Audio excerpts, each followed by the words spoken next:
يتفرقون فأما الذين آمنوا وعملوا الصالحات فهم في روضة يحبرون وأما الذين كفروا وكذبوا بآياتنا ولقاء الآخرة فأولئك في العذاب محضرون فسبحان الله حين تمسون وحين تصبحون وله الحمد في السماوات والأرض وعشيا وحين تظهرون يخرج الحي من الميت ويخرج الميت من الحي ويحيي الأرض بعد موتها وكذلك تخرجون ومن آیاته أن خلقكم من تراب ثم إذا أنتم بشر تنتشرون۔ اللہ تعالیٰ ہی مخلوق کی ابتدا کرتا ہے، پھر وہی اسے دوبارہ پیدا کرے گا، پھر تم سب اسی کی طرف لوٹائے جاؤ گے، اور جس دن قیامت قائم ہوگی تو گنہگار حیرت زدہ رہ جائیں گے، اور ان کے تمام شریکوں میں سے ایک بھی ان کا سفارشی نہ ہوگا، اور یہ خود بھی اپنے شریکوں کے منکر ہو جائیں گے۔ جس دن قیامت قائم ہوگی اس دن جماعتیں الگ الگ ہو جائیں گی، جو ایمان لا کر نیک عمل کرتے ہیں وہ تو جنت میں خوش و خرم کر دیے جائیں گے، اور جنہوں نے کفر کیا تھا اور ہماری آیتوں کو آخرت کی ملاقات کو جھوٹا ٹھہرایا تھا وہ سب عذاب میں پکڑ کر حاضر رکھے جائیں گے۔ پس اللہ تعالیٰ کی تسبیح پڑھا کرو جب کہ تم شام کرو اور جب صبح کرو، تمام تعریفوں کے لائق آسمان و زمین میں صرف وہی ہے۔ تیسرے پہر کو اور ظہر کے وقت بھی اس کی پاکیزگی بیان کرو، وہی زندہ کو مردے سے اور مردے کو زندے سے نکالتا ہے، اور وہی زمین کو اس کی موت کے بعد زندہ کرتا ہے، اس طرح تم بھی نکالے جاؤ گے۔ اللہ کی نشانیوں میں سے ہے کہ اس نے تم کو مٹی سے پیدا کیا، پھر اب انسان بن کر چلتے پھرتے پھیل رہے ہو۔ اللہ یبدأ الخلق ثم یعیدہ ثم الیہ ترجعون۔ اللہ تعالیٰ ہی مخلوق کی ابتدا کرتا ہے، پھر وہی اسے دوبارہ پیدا کرے گا، پھر تم سب اسی کی طرف لوٹائے جاؤ گے۔ اللہ رب العالمین نے توحید کی بہت ساری دلیلیں، کیوں اللہ کی عبادت کرنا چاہیے، کیوں اسی کے سامنے جھکنا چاہیے، کیوں اسی سے مانگنا چاہیے، کیوں وہی تمام ضرورتوں کو اکیلا پورا کرنے والا ہے، اس کی دلیلیں کئی پیچھے گزر چکی، اور قرآن مجید میں اللہ رب العالمین نے بار بار اس کو اس لیے سمجھایا ہے کہ کوئی چیز انسان کے سامنے جب بار بار آتی ہے تو اس کے ذہن میں ایک دم پختہ ہو جاتی ہے، بیٹھ جاتی ہے، راسخ ہو جاتی ہے۔ اور انسان کی زندگی کا سب سے بڑا سوال جو ہے، ہوش آنے کے بعد جو اس کے سامنے آتا ہے، اس کو کس نے پیدا کیا، سب سے پہلا سوال۔ اور پھر جتنی چیزیں اس کائنات میں موجود ہے جس سے وہ فائدہ اٹھا رہا ہے، وہ سب کا خالق اور مالک کون ہے، کس نے اس کو پیدا کیا۔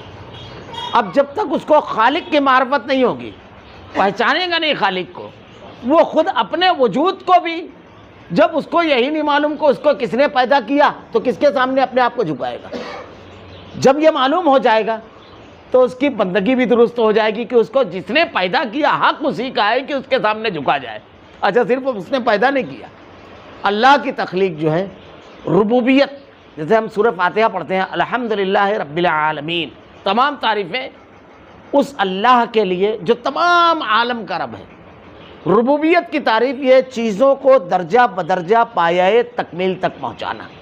اللہ رب العالمین نے دیکھیے آپ کہ ہر چیز کو کیسے درجہ بدرجہ پایۂ تکمیل تک پہنچایا۔ آدمی پیدا ہوتا ہے تو بچہ ہوتا ہے، اتنا مجبور اور بےکس ہوتا ہے کہ وہ اپنے پیشاب اور پاخانے کو بھی صاف نہیں کر پاتا اور اپنی بھوک بھی بیان نہیں کر پاتا، لیکن اللہ رب العالمین کا انتظام و انصرام دیکھو، جتنی کمزوری جتنی بےکسی ہے ایسی ہی محبت کرنے والی ماں کی گود دے دیتا ہے۔ جس کو بچے کو بھوک ہے اس کے احساس ہو جاتا ہے، بچے کو پیاس ہے، بچے کو تکلیف ہے، اگر بچوں کے ڈاکٹر کے پاس آپ جائیں تو بچوں کا ڈاکٹر کہتا ہے سب سے بہترین ڈاکٹر اس کی ماں ہوتی ہے، سب طرف چیک کر چکی رہتی ہے۔ یہ اللہ کا انتظام و انصرام ہے۔ لیکن جیسے جیسے بچہ بڑا ہوتا ہے محبت کم ہوتی چلی جاتی ہے، کیونکہ اب اس کے اندر توانائی آنے لگتی ہے، وہ خود کام کرنے لگتا ہے، وہ خود کی صلاحیت رکھتا ہے، جوان ہوتا ہے، اس کے بعد جوان ہونے کے بعد بتدریج آگے بڑھتے بڑھتے پھر وہ بڑھاپے تک پہنچتا ہے، اور اس کے بعد اس کا اختتام ہوتا ہے۔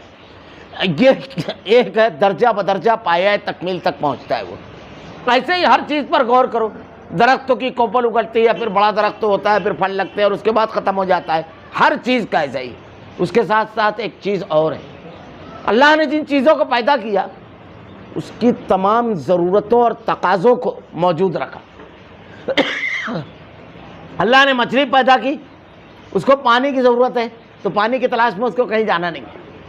اللہ نے اس کے ارد گرد اتنا پانی رکھا جتنی اس کی ضرورت تھی۔ تو ہمارے بارے میں بھی اگر ہم غور کریں گے تو اللہ نے ہماری ضرورت کا تمام سامان ہم کو دے کر رکھا ہے۔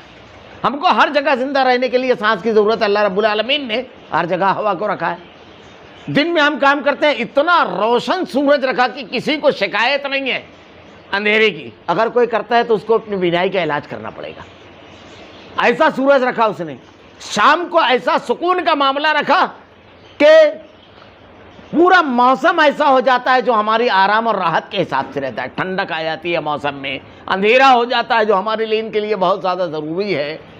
تمام لوگوں کے اعضاء خود بخود آرام کی تلاش میں ہو جاتے ہیں۔ یہ تمام چیزیں اللہ رب العالمین کے اسی انتظام و انصرام کا حصہ ہے۔ اللہ رب العالمین ارشاد فرماتا ہے یہاں پر جو دلیلیں دی ہے، اللہ ہی تمام مخلوق کی ابتدا کرتا ہے۔ کئی معنی اس کے، یہ تو اللہ کا اعلان ہے کہ ہر مخلوق کو اس نے پیدا کیا، یعنی ابتدا اس کی ہر مخلوق کی۔ اب اس کائنات میں جتنی بھی چیزیں ہیں سب اللہ کی مخلوق ہے، چاہے وہ جاندار ہو چاہے بے جان ہو۔ ہم جانداروں سے غور کریں، بعض لوگ جاندار اور بے جان دونوں کی پوجا کرتے ہیں۔ ان کو یہ سمجھنا چاہیے یہ خود مخلوق ہے، جو مخلوق ہے اس سے فائدہ اٹھایا جائے گا، اس کے سامنے جھکا نہیں جائے گا۔ یہ ہمارے لیے پیدا کیا اللہ نے، ہم کو اس کے لیے نہیں پیدا کیا۔ میں اس سے پہلے بھی کہا ہوں کہ مشرک کی سب سے بڑی کمزوری کیا ہے جانتے ہیں؟ سب سے بڑی کمزوری جو لوگ شرک کو کرتے ہیں وہ یہ ہے کہ جتنی بھی چیزیں اس کائنات میں، اس کے اوپر آپ غور کرو، زمین، چاند، سورج، ستارے، اللہ نے کہا قیامت جب آئے گی عزت شمس قورت، عزت سماؤن فطرت، سب ختم ہو جائیں گے۔ اللہ تعالیٰ ایک نئی زمین بنائے گا جس پر ہم جائیں گے اور قیامت آئے گی۔ تو یہ تمام چیزیں کس کے لیے؟ جب قیامت ختم ہو جائے گی، ہم ختم ہوں گے تو یہ بھی ختم ہو جائے گی، اس کا مطلب ہمارے لیے ہے۔ اب اس کے بعد غور کرو، انبیاء کس کے لیے آئے؟ اگر دنیا میں انسان نہیں ہوتا، گمراہی نہیں ہوتی، ضلالت نہیں ہوتی، برائی نہیں ہوتی تو نبی کی ضرورت کیا تھی؟ نبی اصلاح کے لیے آئے نا۔ تو انبیاء کس کے لیے؟ ہمارے لیے۔ کتابیں کس کے لیے آئی؟ اگر دنیا میں انسان نہیں ہوتا تو کتاب کیوں اللہ تعالیٰ بھیجتا؟ تو ہر چیز کس کے لیے؟ ہمارے لیے۔ اور ہم کس کے لیے؟ اس اکیلے رب العالمین کے لیے۔ یہی مشرک کی یہی سب سے بڑی خامی رہتی ہے، جو چیز ہمارے لیے ہم اس کے لیے کیسے ہو سکتے ہیں؟ ہمارے ایک نومسلم دوست تھے، بہت پیارا جملہ ان کی زبان سے ایک مرتبہ میں نے سنا، بہت اچھا لگا۔ انہوں نے اسلام قبول کیا تھا تو وہ کہتے ہیں اپنے رشتہ دار کو سمجھاتے ہوئے، وہ جین تھے، تو کہتے ہیں مہاویر جین آدرنی ہے، پجنی نہیں۔ آدرنی ہے وہ، پجنی نہیں۔ کوئی اچھا آدمی اگر اچھے اصول اور ضابطے زندگی گزارنے کے بتاتا ہے تو آپ اس کے آدرشوں کو لو، لیکن اس کی پوجا نہیں کرنا ہے۔ یہ غلطی کرتا ہے مشرک، مخلوق کو خالق کا مقام دے دیتا ہے، جس سے فائدہ اٹھانا ہے اس کے سامنے آپ جھک رہے ہو۔ اب اس کا نقصان دوسرا کیا ہوتا ہے؟ کوئی آدمی اگر سورج کی پرستش کرتا ہے تو سورج کی حقیقت کبھی نہیں جانے گا۔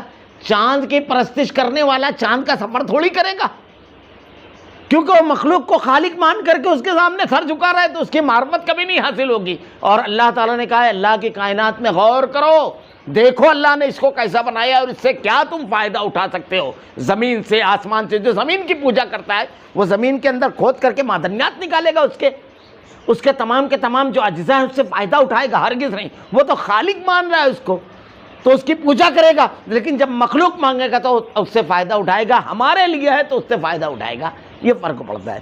تو اللہ رب العالمین نے کہا اللہ تعالیٰ ہی مخلوق کی ابتدا کرتا ہے۔ جب ہر چیز اللہ کی مخلوق ہے تو جس نے یہ مخلوق دی ہے اس کی پوجا اور عبادت کرنا ہے۔ زمین جس نے دی، آسمان جس نے دیا، یہ بہترین لوگ جس نے دیے، ہمارے سماج اور معاشرے میں پیدا کیے، جنہوں نے ہماری اصلاح کی کوششیں کی، ان کے اللہ کا شکر ادا کرنا، جس نے ان کو دیا اس کا شکر ادا کرنا، نہ کہ ان کا شکر ادا کرنا۔ بالکل الٹی ترتیب ہو جاتی ہے یہ تو اللہ تعالیٰ نے پہلی چیز بتائی کہ ہر چیز کی ابتدا ہر مخلوق کی اس نے کی۔ دوسرا یہاں پر جواب، اللہ سچا ہے، اللہ سچا ہے۔ مخلوق اگر اس کے خلاف بولتا ہے تو وہ جھوٹا ہے، بالکل ہم کہہ دیں گے۔ اب اگر کوئی کہتا ہے کہ کوئی اور کسی چیز کو پیدا کرنے والا ہے تو وہ اپنے قول میں سچا نہیں۔ اللہ نے کیا کہا؟ یا ایھا الناس، اے لوگو ضرب مثلا فاستمعوا له، ایک مثال دی جاتی ہے، غور سے سنو، ان الذین تدعون من دون اللہ، یہ اللہ کو چھوڑ کر جو تم دوسروں کو پکارتے ہو، لن یخلقوا ذبابا ولو اجتمعوا له، یہ سب مل کر ایک مکھی بھی پیدا نہیں کر سکتے، وَإِن يَسْلُبْهُمُ الذُّبَابُ شَيْئًا لَا يَسْتَنقِذُوهُ مِنْهُ۔ اب ان کی کمزوری دیکھو، اگر یہ پلیٹ میں کچھ لے کر بیٹھے ہیں تو اللہ کہتا ہے وَإِن يَسْلُبْهُمُ الذُّبَابُ شَيْئًا لَا يَسْتَنقِذُوهُ مِنْهُ، مکھی ان کا کچھ لے کر بھاگ جائے تو اس سے بچا نہیں سکتے، جو اپنا مکھی سے نہیں بچا سکتا تم کو بچائے گا۔ ضعف الطالب والمطلوب، کتنا کمزور ہے جو مانگ رہا ہے اور کتنا کمزور ہے جس سے مانگا جا رہا ہے۔ وما قدر اللہ حق کا قدری، تم نے اللہ کی ویسی قدر نہیں کی جیسی قدر کرنے کا حق ہے، اللہ کی ویسی قدر کرو۔ تو اللہ رب العالمین نے کہا ہر چیز کی ابتدا اللہ نے کی ہے، کوئی خود سے نہ پیدا ہوا، نہ کسی اور نے کسی چیز کو پیدا کیا، پھر وہی اسے دوبارہ پیدا کرے گا۔ اب یہ تو ہو گیا، اب ان کو دوبارہ پیدا کرے گا اللہ رب العالمین۔ جب پہلی مرتبہ اللہ نے پیدا کیا ہے تو دوبارہ بھی وہی پیدا کرے گا۔ دنیا میں دوبارہ کوئی پیدا کر پاتا ہے کسی کو؟ اللہ نے پہلے پیدا کر دیا، اب اگر کوئی مر گیا تو کوئی اس کو دوبارہ زندہ کر پاتا ہے کیا؟ ایک مرغی، ایک مچھر، ایک بکری اگر مر جائے، انسان تو بہت دور کی بات ہے، یہ جانور کوئی زندہ کر پاتا ہے ان کو؟ ہے کوئی؟ پہلی مرتبہ بھی کوئی نہیں پیدا کرتا، دوبارہ بھی نہیں کوئی کر سکتا، دونوں مرتبہ اللہ رب العالمین کرے گا۔ اور جو چیز پہلی مرتبہ کر لی جائے دوبارہ تو اور آسان ہو جاتی ہے، پھر تم سب اسی کی طرف لوٹائے جاؤ گے۔ یہ پوری ترتیب بتا دی اللہ رب العالمین نے، اپنی قدرت کاملہ، اپنا اختیار سب بتانے کے بعد ارشاد فرمایا اب تم سب کو اس کے سامنے کھڑا ہونا ہے، کھڑے ہونے کے بعد ہر چیز کا حساب دینا ہے۔ اب جب مخلوق کو یہ معلوم رہے گا کہ مجھ کو جس نے پیدا کیا سارے انعامات دیے اور احکامات دیے کہ اس دنیا میں کیسی زندگی گزارنا ہے، اس کے سامنے کھڑے ہو کر مجھ کو جواب دینا ہے، تو آدمی کتنی تیاری کرے گا؟ ایک امتحان کی آدمی بچہ کتنی تیاری کرتا ہے؟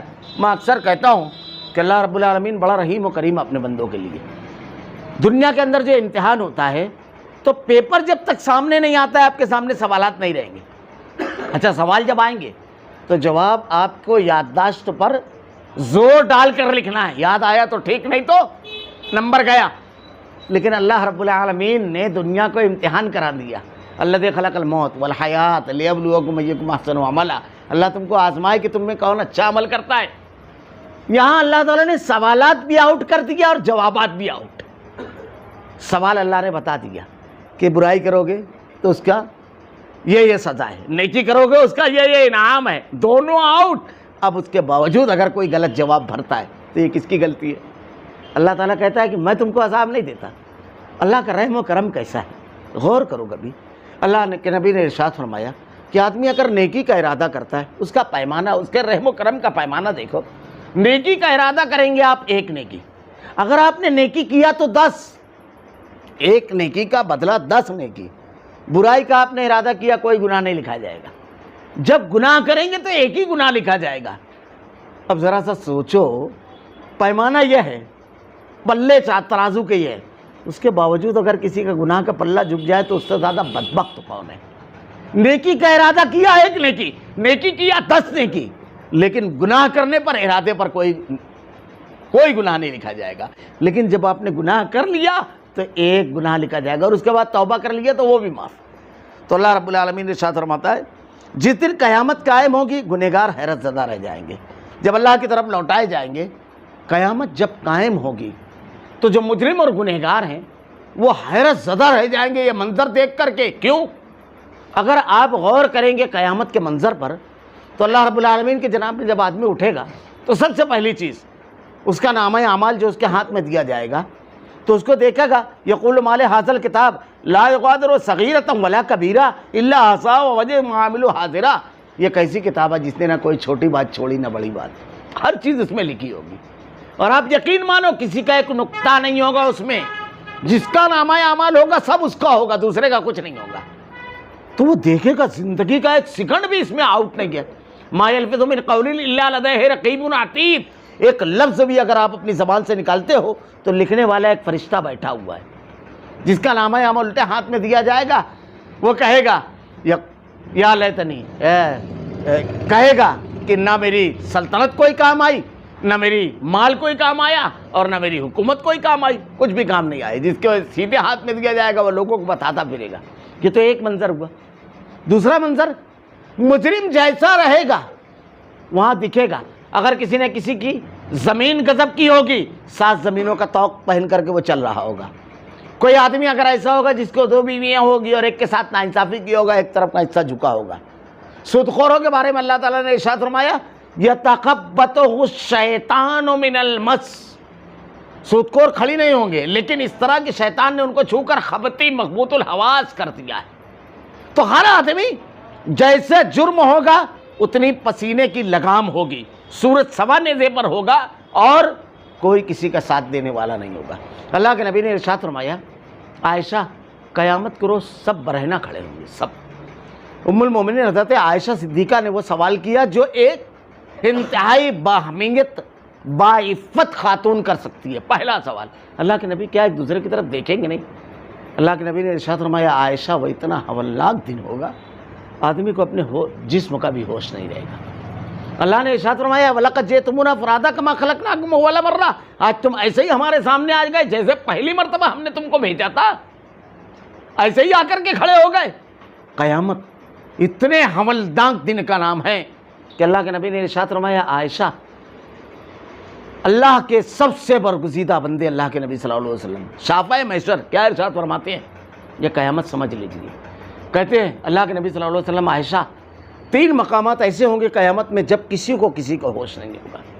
جب نامہ اعمال تقسیم کیا جائے گا، جب میزان پر نامہ اعمال تولا جائے گا اور جب پلسرات سے گزرے گا آدمی. حضرت ابراہیم علیہ السلام جیسے نبی کہیں گے اللہم سلم اللہم سلم، اے اللہ آج میں تجھ سے صرف اپنے لیے سوال کرتا ہوں. اللہ تعالیٰ قرآن کے اندر کہتا ہے کل ما کنت بدعا من الرسل، کہہ دیجئے میں کوئی نیا اور انوکھا رسول نہیں ہوں. وما ادری ما یفعل بی ولا بکم، میں نہیں جانتا میرے ساتھ اور تمہارے ساتھ کیا معاملہ ہوگا. ان اتبع الا ما یوحی الی، میں تو صرف وہ اللہ تعالیٰ نے جو احکامات نازل کروائے ہیں جو وحی کی ہے اس کی اتباع کرتا ہوں. یہ کون کہہ رہا ہے؟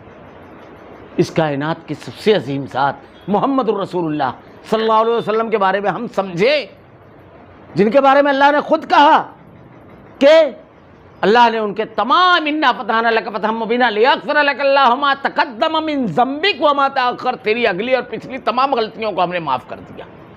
اللہ کے نبی ان کے بارے میں یہ ہمارے لیے کہ ہم سمجھیں قیامت کیا ہے. تو قیامت کے جب کھڑا ہوگا حیرت زدہ رہ جائے گا کہ مال جس کے پیچھے پوری عمر دوڑا کوئی کام کا نہیں، اولاد جس کے پیچھے پوری عمر لگا دیا حرام حلال کی تمیز نہیں کی، خوب اس کا مال لوٹ کھسوٹ کیا، دین کی پرواہ نہیں کی، وہ ساتھ نہیں دے رہا ہے. بیوی بچے پڑوسی رشتہ دار، ہماری قوم کا لیڈر، ہمارے محلے کا بچپن کا دوست.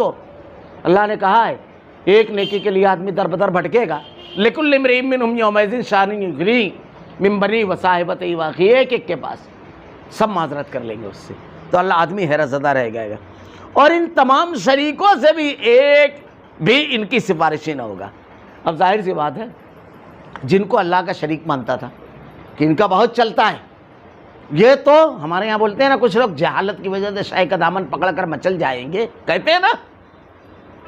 کبھی بخاری مسلم کی حدیث پڑھیے، اللہ کے نبی نے پورے خاندان کو جمع کیا اور اس کے بعد اپنی سب سے چہتی بیٹی حضرت فاطمہ، پوری لمبی روایت ہے، وَيَا عَبْدُ شمس وَيَا عَبْدُ مناف وَيَا عَبْدُ المطلب، سب کو مخاطب کر کے کہتے ہیں کہ جو کچھ مانگنا ہے اس دنیا میں مانگ لو. پھر اپنی چہتی بیٹی حضرت فاطمہ کیسے سے کہتے ہیں وَيَا فاطمہ انقذی نفسک سلینی ما شئت من مالی فإنی لا أغنی عنک من اللہ شیئا، اے میری بیٹی فاطمہ جو کچھ میرے مال میں سے مانگنا ہے مانگ لے، روز محشر میں تیرے کوئی کام نہ ہوگا.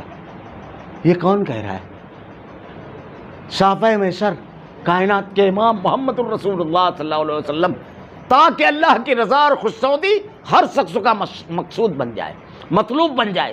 اللہ کے نبی نے کہا جنت میں وہ جائے گا جس سے اللہ راضی ہو، جس پر اللہ رحم فرمائے.